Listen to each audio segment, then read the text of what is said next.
Welcome to Biopractice webinar on conducting proper deviation investigations. The presenter for today's webinar is Ms. Daniele DeLucy. She is the owner of ASA Training and Consulting LLC. And now I would like to hand over to the speaker, Ms. Daniele DeLucy. Over to you, ma'am. Hello, everyone. Good afternoon. My name is Danielle DeLucy. As my colleague had stated, I am currently the owner of a consulting company after spending about 15 years in the pharma industry. I have a pretty much a very good focus on quality systems and sterility assurance systems. My background is mostly in microbiology, but I spent much of my pharma career doing quality systems improvement and reviewing deviations as well. So this presentation will go through, it has a lot of information about how to conduct proper deviation investigations, and hopefully you'll find some of the things that I have put together helpful for your next deviation review or write-up. We have a pretty packed agenda today. We will do a review of what the FDA or other regulatory agencies require for investigations. We'll define what a deviation is. Even though it may be pretty self-explanatory, there could be some of those situations that could be a little bit interesting where you don't know whether or not it's a deviation or just maybe an entry error on your document. We'll classify them into types of deviations and identification of deviations. We'll go through the actual process of how to conduct the investigation using interviews, source documents, root cause, CAPAs, and then we'll go through the key elements of an investigation report.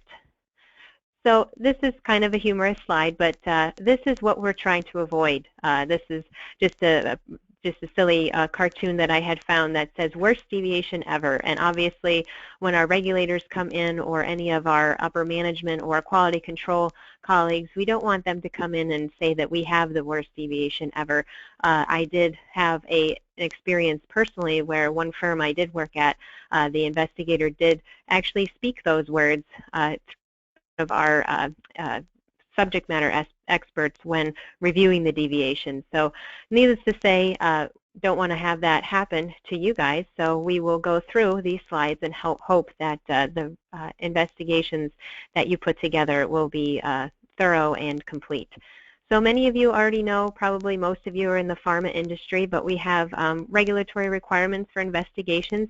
Here in the United States, we're governed by FDA and the CFR Part 211-192.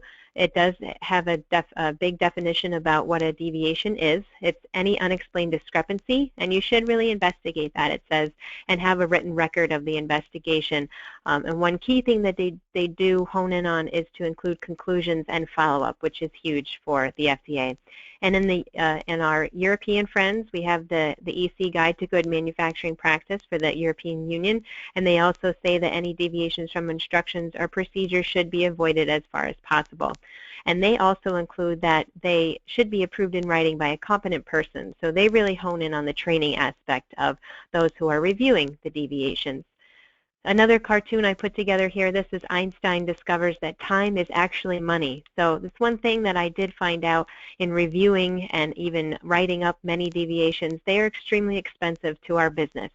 If you ever did a deviation that maybe is a sterility failure, a potency failure, a labeling issue, you know that it can take a lot of time and energy and a lot of money to go into investigating with regard to maybe sending samples out for additional testing or actually bringing consultants in to help you.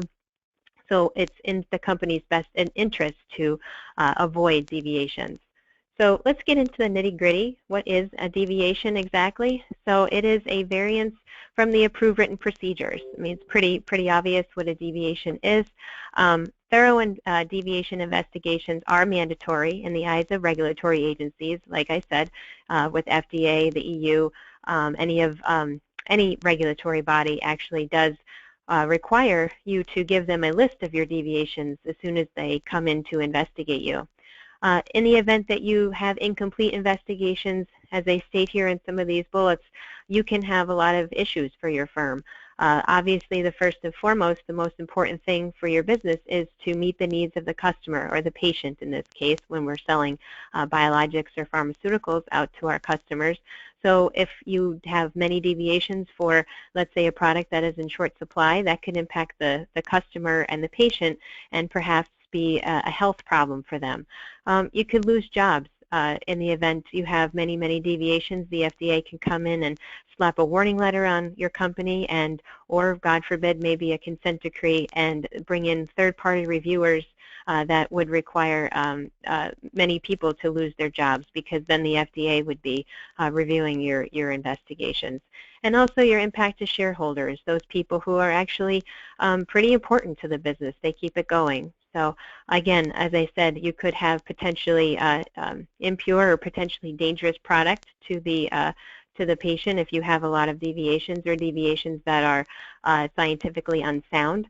And then obviously, as we'll go through later on, if you ever go on Google or the FDA webpage, you'll read some of the 483 citations. One of the top findings that they have is incomplete deviation investigations on their 483s that they do take a look at, and they do trend those. So you'll see many, many, many 483s that are referring to the incomplete deviation investigation.